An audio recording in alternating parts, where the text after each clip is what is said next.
పరిత్రాణాయ సాధూనాం వినాశాయ చ దుష్కృతాం ధర్మ సంస్థాపనార్థాయ సంభవామి యుగే యుగే.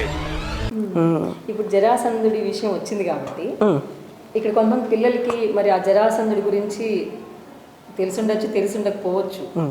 ఇప్పుడు మాకేంటంటే ఆ జరాసంధుడికి సంబంధించినటువంటి కథ అసలు ఏంటి, ఆయన పుట్టుకేంటి, అతనితో యుద్ధం చేయడానికి ఎందుకు శ్రీకృష్ణ పరమాత్ముడు వెనుకాడవలసి వచ్చింది, అంటే వీళ్ళ చేత యుద్ధం చేయించడానికన్నా లేకపోతే ఏమై ఉంటుంది? ఆ జరాసంధుడు వృత్తాంతం కొంచెం పిల్లలకి తెలియజేస్తే బాగుంటుంది అనుకుంటున్నాను. ఖచ్చితంగా.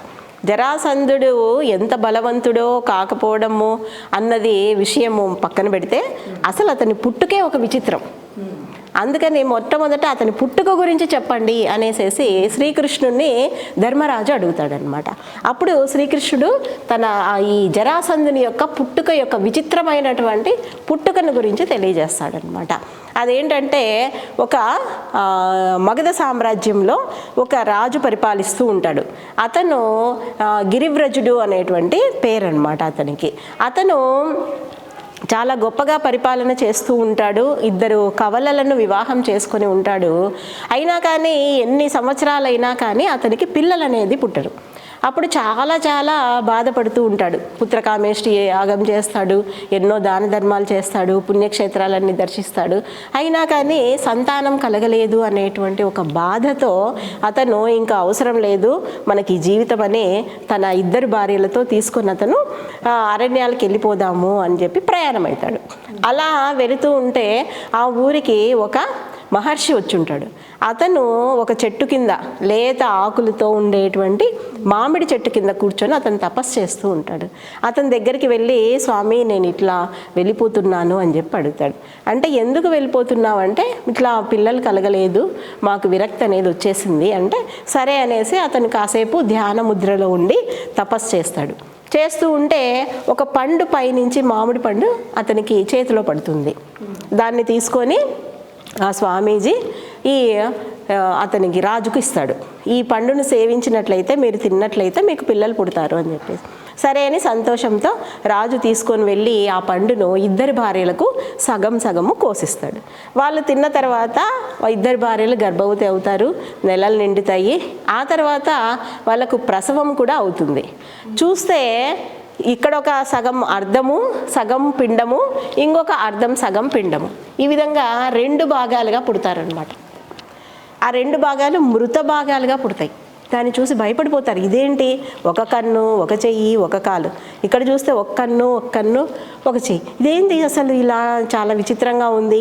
ఇటువంటి మృత శిశువుల్ని రాజుకు చూపిస్తే మనకే చెడ్డ పేరుని 2 కవల సోదరీమణులు ఒక ముద్దలుగా చుట్టేసేసి ఆ మాంసపు ముద్దలను అక్కడ ఉన్నటువంటి వస్త్రంలో చుట్టేసి దాసి వాళ్ళకిచ్చి ఊరి బయట పడేయమని చెప్పి చెప్తారు. వాళ్ళు పొయ్యేసి ఒక అడవిలో పడేస్తారు.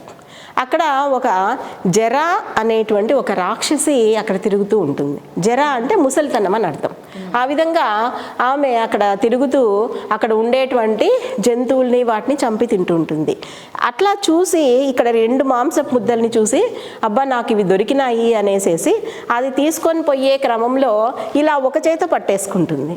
పట్టుకోవడం వల్ల ఏమైపోతుందంటే 2 అతుక్కొనేస్తాయి. ఆ 2 భాగాలు అతుక్కొనేసి గట్టిగా అరిచేస్తాడు అనమాట ఆ పిల్లవాడు. అది చూసి అక్కడ కోటలో ఉండేటువంటి వాళ్ళకు కూడా వినిపిస్తుంది. అసలు మొయ్యలేదన్నమాట జర. తీసుకొని వచ్చేసేసి అప్పుడు ఎవరు ఈ పిల్లవాడు ఇంత బలవంతుడు ఏమై ఉంటాడని చూసి, ఓహో ఈ రాజు కొడుకు కదా, ఈ రాజు వలననే మనము ఈరోజు ఇక్కడ ఉండి మనకు ఆహారం దక్కుతూ ఉంది, కాబట్టి ఖచ్చితంగా ఈ రాజుకు మనం మేలు చేయాలి అనే ఉద్దేశంతో ఆ పిల్లవాడిని తీసుకొనేసి పోతుంది. ఈ పిల్లవాడు అరుపులకి అక్కడ ఉండేటువంటి రాజ్యంలో లోపల ఉండే ప్రజలంతా బయటకు వచ్చేస్తారు. వచ్చి చూసి, అబ్బా ఈ పిల్లవాడు ఎవరు ఏమి అని ఆలోచిస్తే అప్పుడు చెప్తుందన్నమాట జర, నీ కొడుకే రాజా, కాబట్టి నువ్వు తీసుకో, నువ్వు చేస్తున్నటువంటి మేలుకు నీకు ఈ విధంగా నీ కొడుకుని కలిపి ఇచ్చినాను అని చెప్పి చెప్తుంది.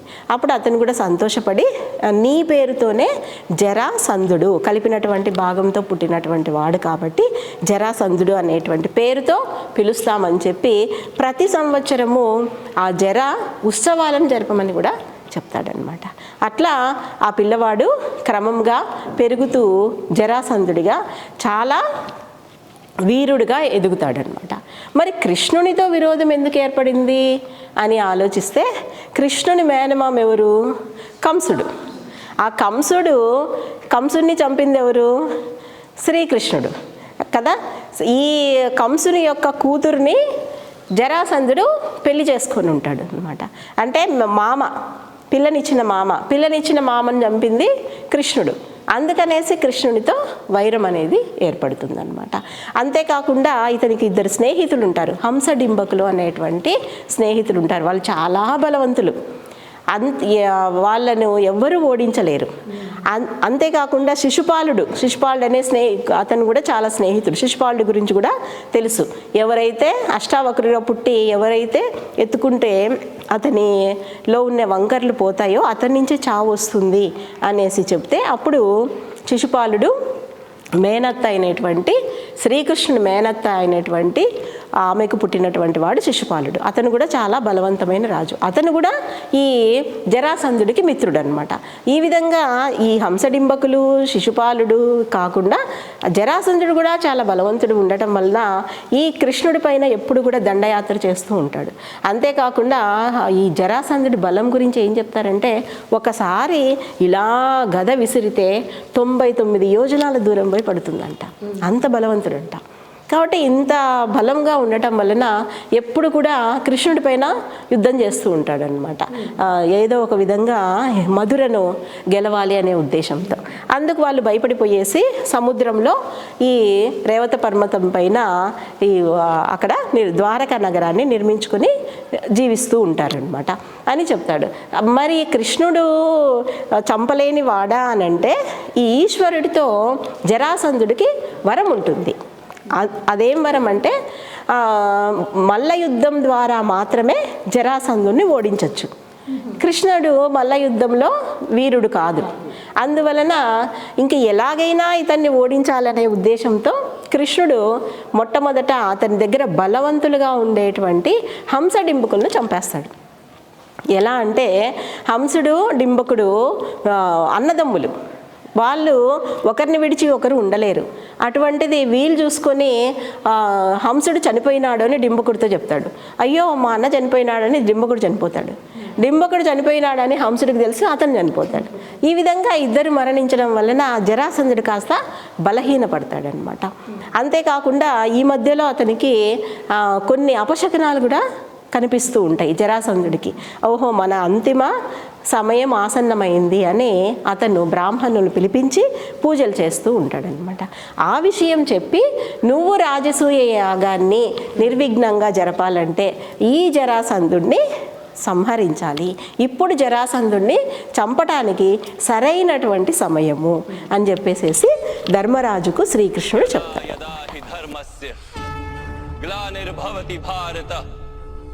अभ्युत्थानमधर्मस्य तदात्मानं सृजाम्यहम्